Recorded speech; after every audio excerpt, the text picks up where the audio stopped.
This episode of Science of Grief contains strong language. I'm your host, Natasha T Miller, and this is The Science of Grief, a podcast about the stories, science, and solutions around grief and mental health. First, a quick note. While this podcast is meant to make space for sharing stories and solutions, it is not a substitute for professional help. If you have mental health concerns and need someone to talk to, please contact a mental health professional or your doctor. If you are in a suicidal crisis or emotional distress, please call the National Suicide Prevention Lifeline. That number, 1-800-273-8255. In today's episode, we're talking about setting boundaries while grieving, what it means, why it's important, and how to communicate those boundaries to other people. Later on, I'll talk with Bonnie Wheeler, a longtime mental health practitioner. But first, I get to speak with Patrick Vaughn. Patrick Vaughn is a mediator at Science Gallery Detroit, one of those young adults who get to work with us on the Science of Grief podcast. Patrick had the pleasure of interviewing Maria LoCicero and hearing a story about how she lost her mother at 19 years old and also how she found art as a form of therapy. Hey, Patrick, how are you? Good. How are you doing, Natasha? I'm pretty good. Thank you. So, Patrick, you've been working on the Science of Grief podcast with us, and you've done a few different interviews. Today, we're talking about Maria and her story. So tell us a little bit about what you learned from talking with Maria. Yeah, so I guess first of all, Maria is just a very bubbly, personable person. And what really blew me away when I was speaking with her is she has very good boundaries. She knows what she needs emotionally when she's going through something very difficult. And she's able to set those firm, healthy boundaries with other individuals like her parents, her cousins, her friends. And then she was able to transform grief, the loss of her mother, into something beautiful, whether that's through her artwork, through her music, and then also just being able to give advice to friends about like her own experiences and when they're going through their own forms of loss.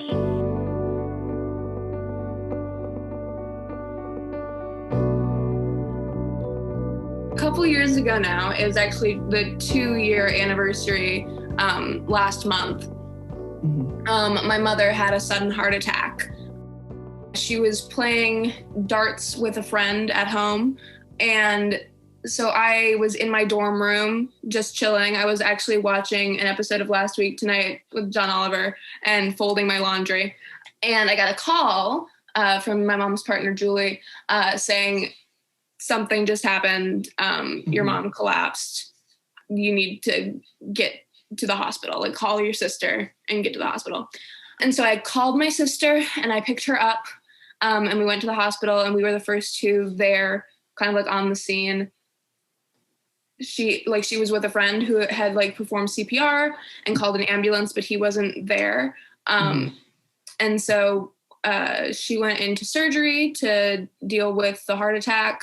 And my sister and I were there by ourselves for a little while, all the time, like talking to family on the phone and texting everyone. And eventually family friends started coming to like keep us company and stuff in the hospital. And everything went well, surgery-wise. Basically, we were told, I was also in contact with my professors because this was midterm season too. Oh, no. And so I was like, I had a paper due the next day. And so I was emailing my professor. I was like, hello, I will not be doing this. I am currently at the hospital. And she was like, that's fine. Like, take it. Like, Yeah. you don't need to do it. Don't turn it in. But basically, the doctor came back. They were like, this was wrong. This was wrong. Like, she had a full like blockage in like one arterial valve or whatever it's called. I don't know the exact terminology anymore. But basically, the assessment was that it had been a pretty bad heart attack, and she was in a coma. But as long as she woke up within the next 2 days, things were going to be fine. Okay. And so basically, then the day passed, and I like went back to school. My sister went back to school. Just to kind of have a sense of normalcy, because it wasn't like we could do anything by waiting at the hospital. And we were just waiting for her to wake up, because every doctor was like, she's going to wake up and it's going to be fine.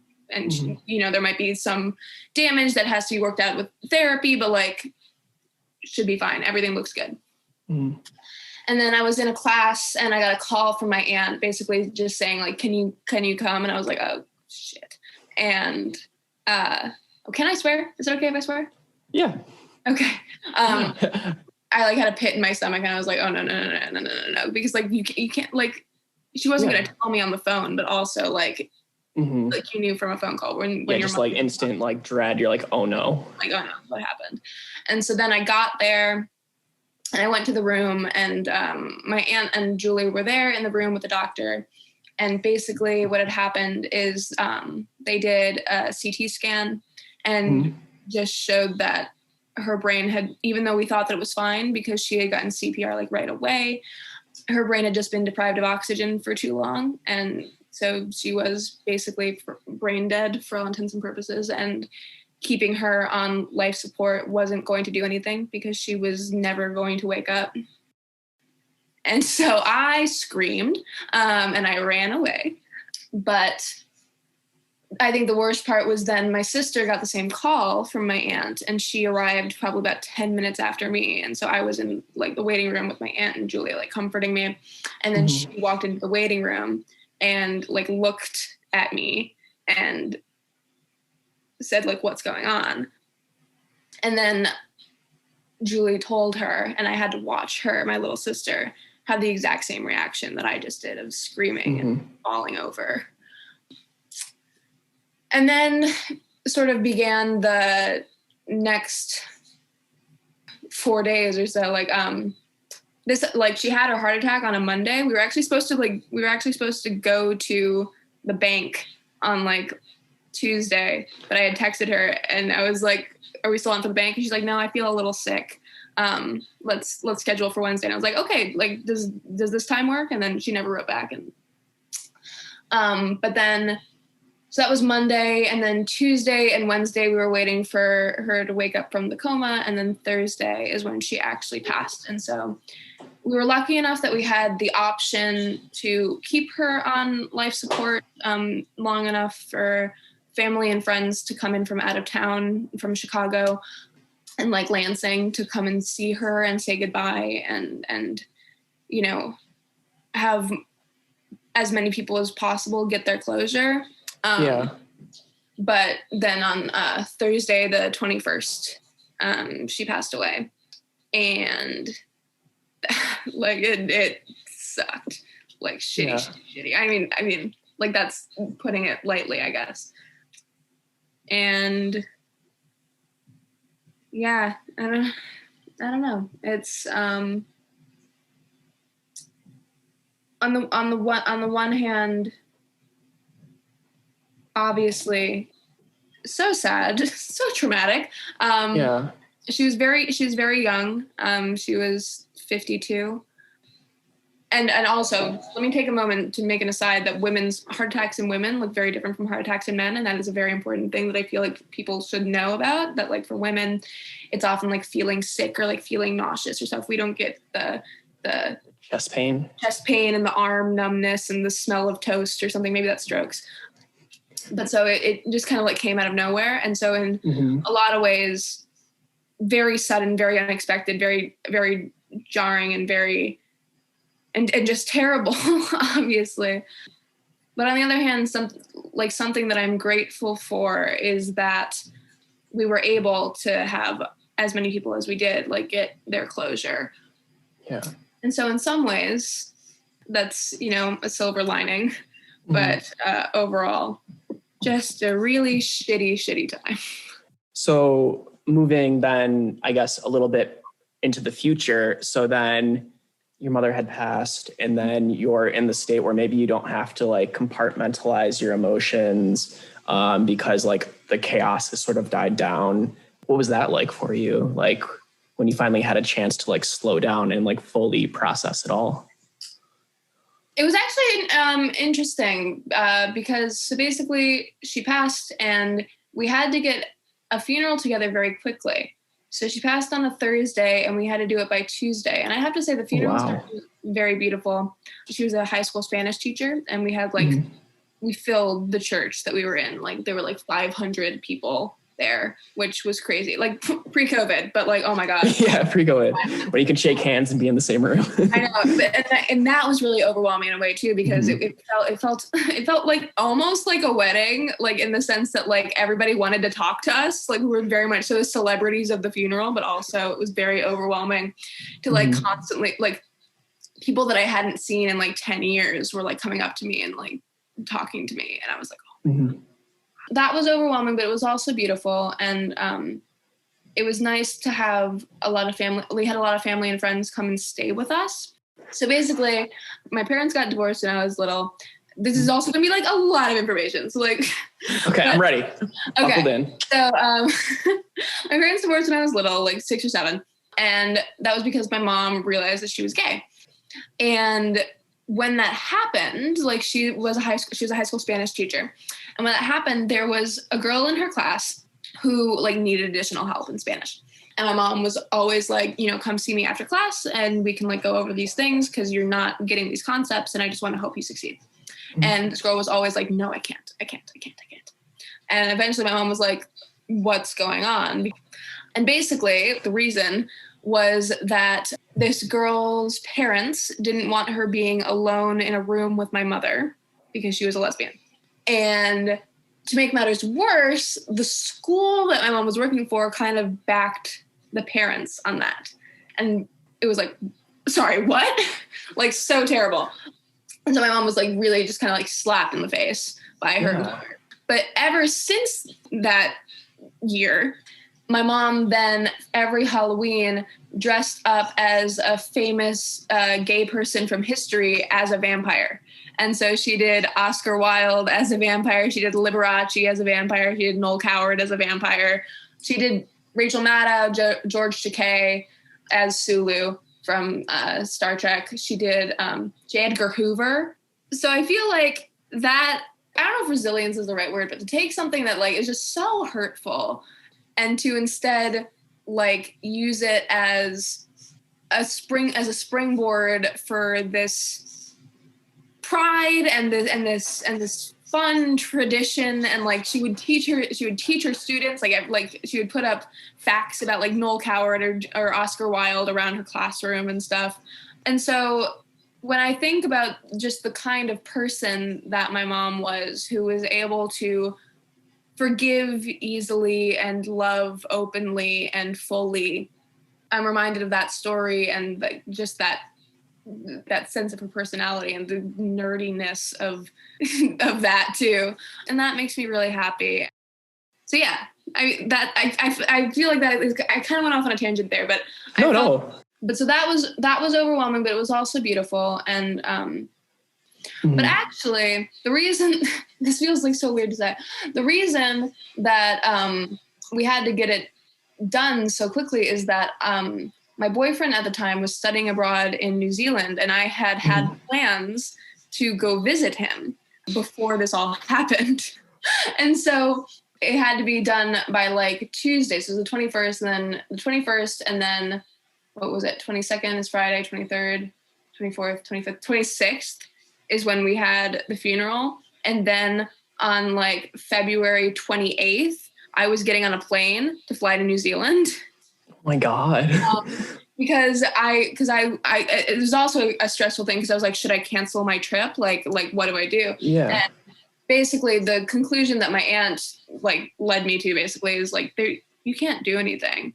Like, do not cancel your trip, because like if she had like survived and was like needing like round the clock care, like that would be a different matter. That would be like, we need you here. But she was like, you being here is not actually fixing anything.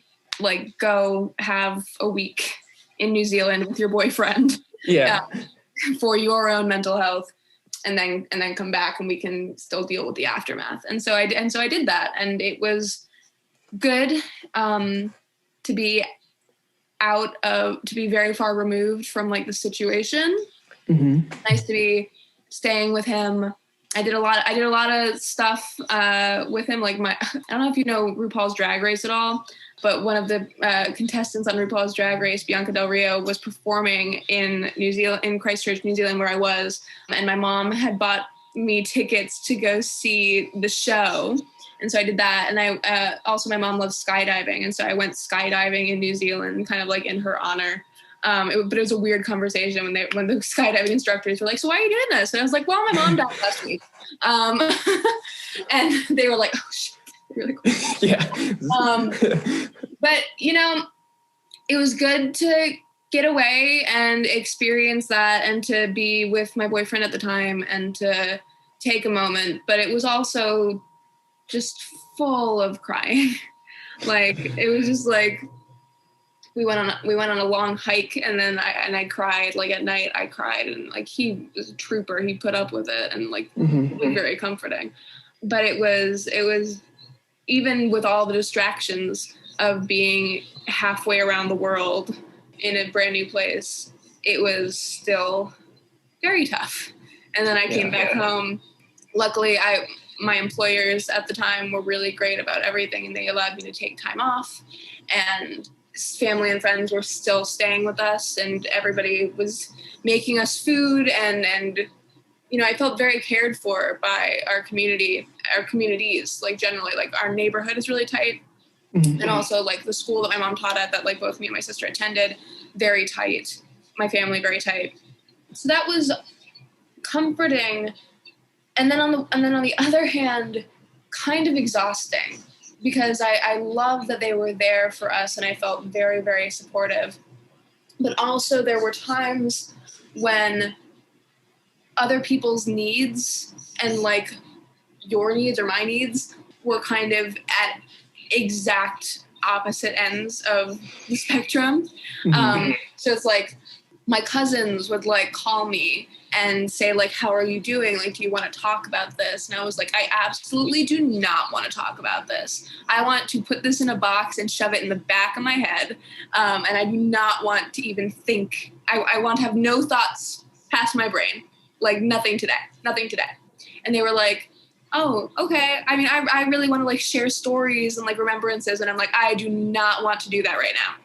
And it's hard when you've all lost someone who's so important to you. So it's like me and my sister lost my mom, and Julie lost her partner, and my aunts and uncles lost their sister.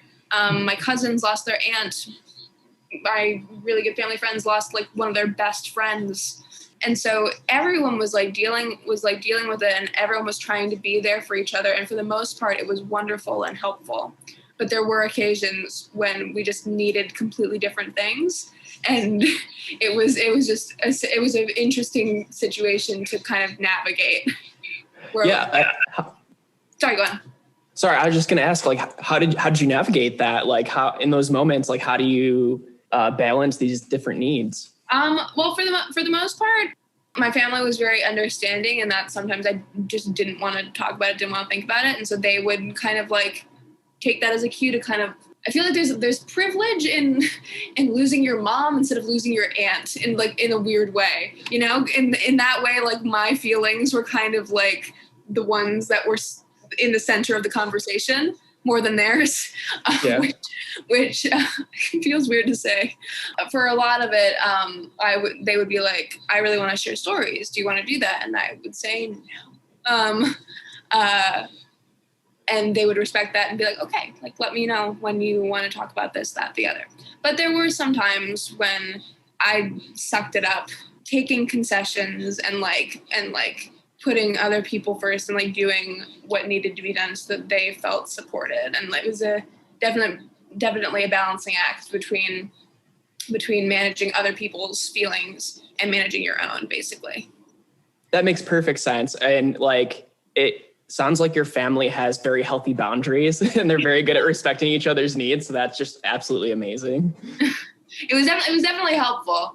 Sometimes I feel like boundaries aren't that great. And oh my God, this is, sorry. I mean, it is great, but it's like at the same, sometimes it got especially bad, like with my dad, because my dad, because like he and my mom got divorced when I was little, and like they had a very strange relationship because of that. They were kind of fighting at the time when she passed, and so like I know that he felt like guilty and weird and yada yada yada. But like there were pushes from him to kind of like be back to normal almost, or like be okay, or at least it felt like that to me and my sister. Yeah. And so there were definitely times when he would just say something and me and my sister would just like kind of like feel like we needed to explode and just be like, no, like we're dealing with something very traumatic here. You don't get to tell us to like go back to normal right now. But other than that, I feel like for the most part, boundaries were like, without even having to say anything, boundaries were like pretty easily respected and navigated. But like, and after like I started crying at him, he said something and I started crying, and then he was like, oh shit, I fucked up, and like, moved to comfort us. Yeah. But it was kind of an interesting couple weeks directly following with my father. Yeah. Yeah. Did those things get resolved after enough like conversations and time? Somewhat. Somewhat. Yes. And also like the healing process began more in earnest. And like after a couple of weeks, it was like easier to empathize, I guess, with where he was coming from. Mm-hmm. And also he like learned enough about how we would react to things that he was like, like he can be taught. Yeah, he can be taught. He can learn. He's the learning. Old dog. the men folk can learn. But I don't know. Yeah. And then my last two questions. So I want to start with the slightly heavier one. So like, what does grief mean to you? I was telling my friend recently who just lost someone that I told her that grief is a full-time job. And I truly believe that. Grief is something that takes so much time. It takes so much energy. And for me, at least, a lot of it was thinking about things that she would miss and not necessarily like big life events. Like those were those two. Sorry, I'm going to start crying. But those two, like I was like, oh, she's like never going to see me get married, or she's never going to see me, have a kid, or like she'll never be a grandma, or anything that I do with my life, she's not going to see. But then it was also thoughts like she'll never get to hear me actually like be able to play a song on the guitar. She never got to read that book that I got her for Christmas. Like all the like little insignificant, beautiful parts of life were like having pancakes on Sunday that like you take for granted in a way, and just realizing that not only is that person never going to experience that for themselves, but you're never going to have the opportunity to experience that with them again. And so that was something that grief definitely meant to me is A, just like the perpetuity of it all, and then B, the realizations of the little things that would be missed.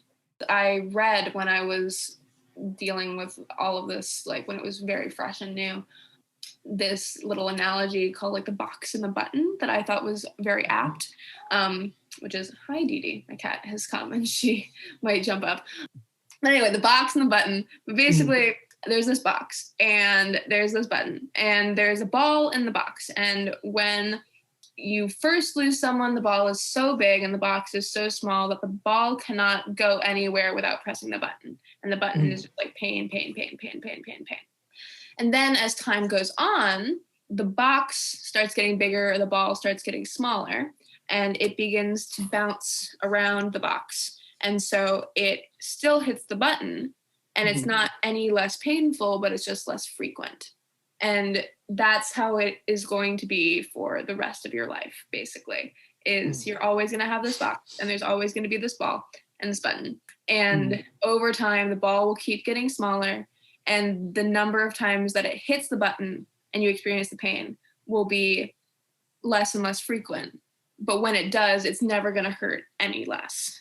That's how I sort of conceive of grief right now, is it's never going to get better, but it does get easier. I absolutely love that analogy. I've never heard it before, and that's awesome. I'm glad. It definitely helped me to sort of like think about it in those terms. And then my last question is, so when you have some time to yourself, what do you do to be happy? Like, what does that look like and feel like and sound like for you? For me, a lot of it really means hanging out with the people that I love, and being with them, and being to just share time and space and words and feelings, and just be around them. That's number one, basically. And that's hard with COVID. And so when I can't do that and I can't hang out with my friends, I often turn to art. I'll play guitar, I'll draw something, I'll paint something to kind of center and calm my brain.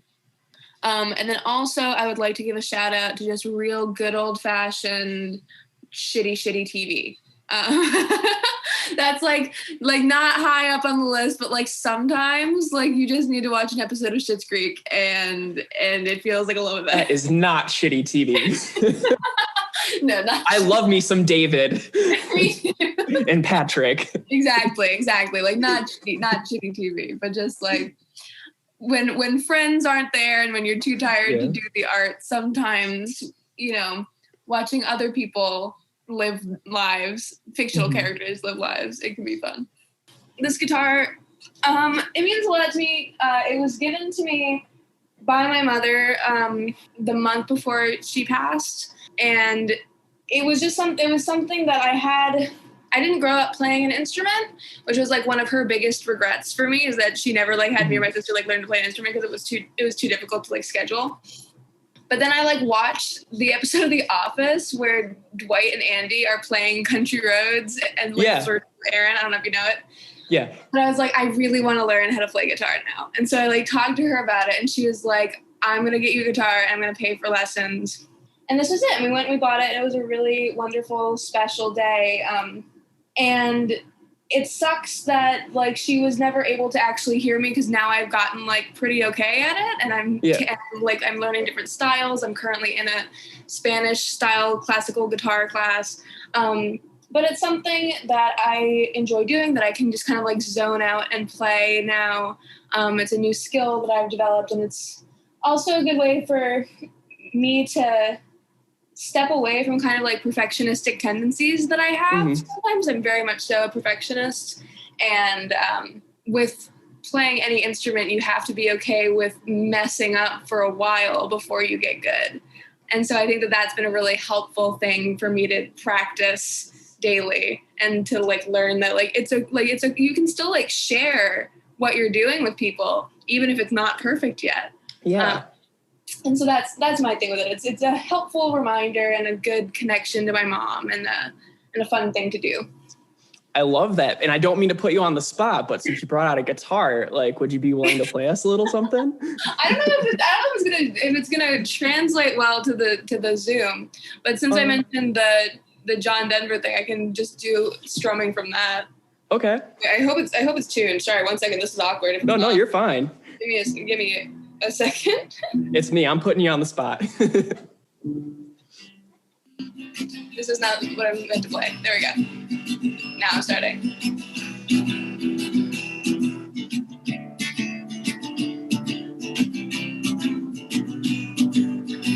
And then we can go.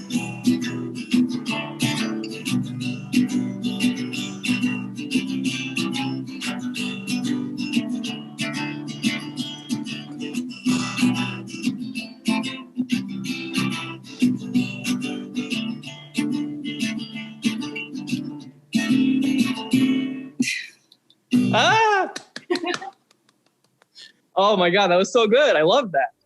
Thank you. It's fun. It's a good time. Maria's story touched on some things I want to dig into a bit further. Setting boundaries and caring for ourselves and others, especially for people who are experiencing grief for the first time. To do that, I called up Bonnie Wheeler. Bonnie is a recently retired licensed counselor for the state of Michigan and licensed social worker with more than 40 years of professional experience. She specializes in grief and loss and worked with young people specifically for the last 15 years. Let's talk a little bit about the interview that you heard with Maria. Can you give me some of your initial thoughts about the interview? My initial thoughts were how lucky she was to have so much family that was able to be around for her. And her adjustment is, while she still has moments where it hurts and it hurts just the same, it's less frequent. I think she's done a wonderful job of integrating that grief into her life. Yeah, those are my initial. Yes. I wanted to get your thoughts on just the act of compartmentalizing things, right? So when Maria experienced this loss, immediately, she said that she had a trip to New Zealand, and and she took the trip, and her family encouraged her to take that trip, right? And on the trip is where she actually got to process what was happening to her, what had just happened to her. So how do we compartmentalize these things, and how important is that to our process of grief? Oh, I think it's very important, and it's very typical, partially because the focus right away, and she exemplified it really well, the focus immediately when someone has passed away is what happened. How did all this go down? There are very vivid memories of the events around her mother's actual death. I think early on we go a little bit numb so that we can do the things that need to be done. We can be gracious when people hand us get the 40th casserole. So there's a numbness that comes on with your emotions early on. And then when you get that time finally to breathe and listen to yourself and not try and be taking care of other people or making the plans or looking up the insurance, whatever it is, that's when you can begin to feel what's lost.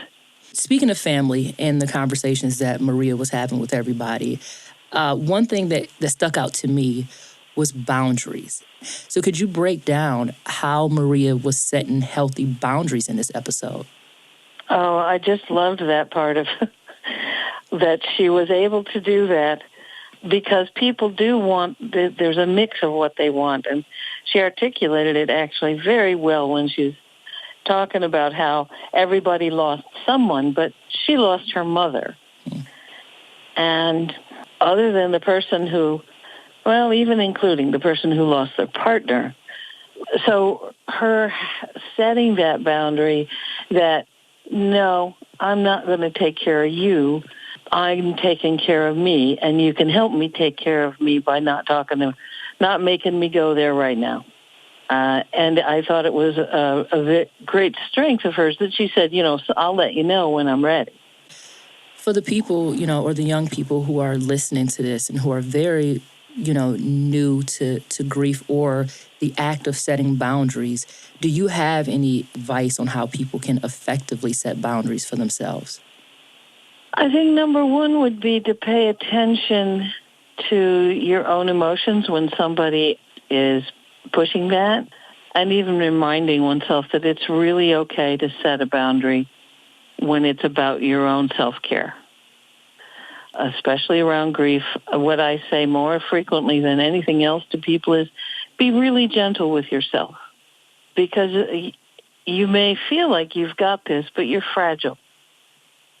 And if you're in your community and you say, I'm grieving now in my own way, and I need to do that.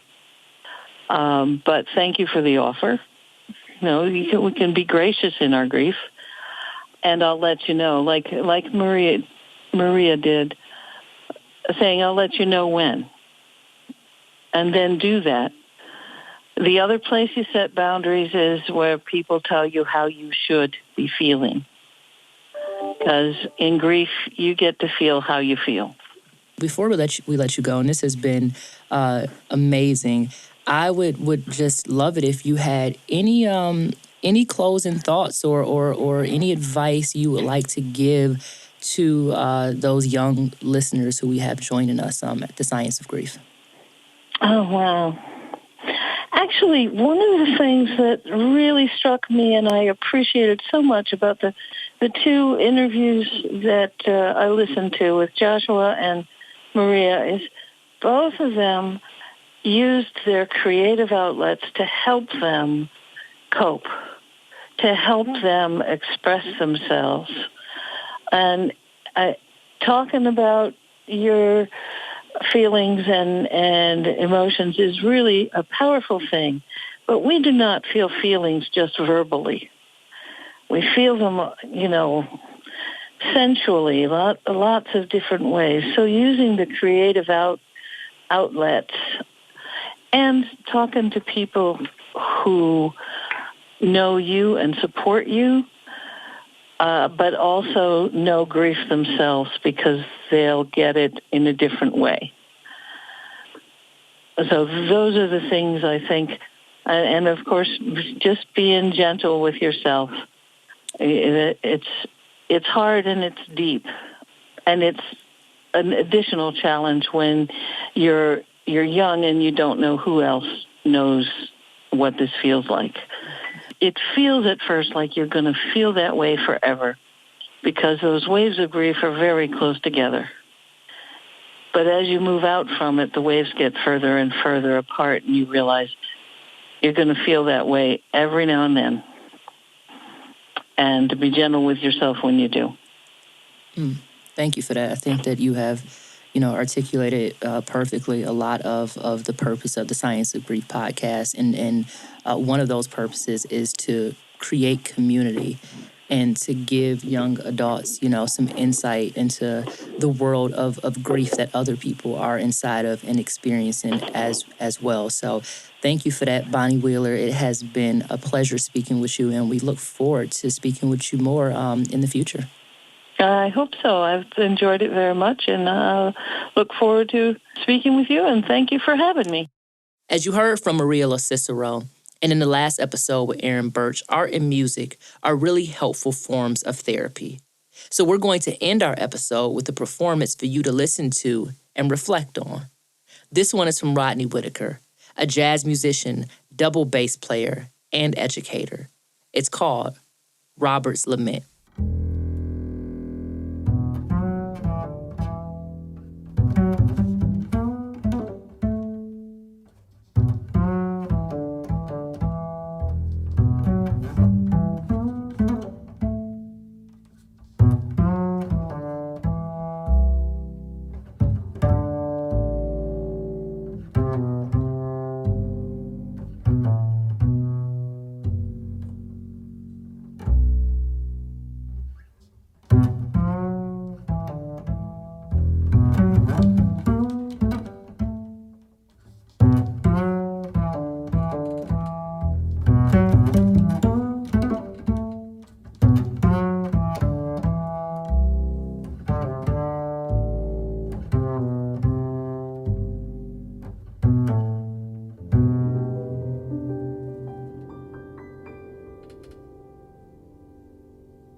Found this episode helpful and want to hear more, subscribe. And if you know someone who might find this episode beneficial, please share it with them. A reminder, this podcast is not a substitute for professional help. If you have a mental health concern and need someone to talk to, please contact a mental health professional or your doctor. Help is available. If you are suicidal or in a suicidal crisis or emotional distress, please call the National Suicide Prevention Lifeline. That number, 1-800-273-8255. This episode was produced by me, Natasha T Miller, Patrick Vaughn, Holly Ann Stewart, our executive producer, David Lyons, and our editor, David Weinberg.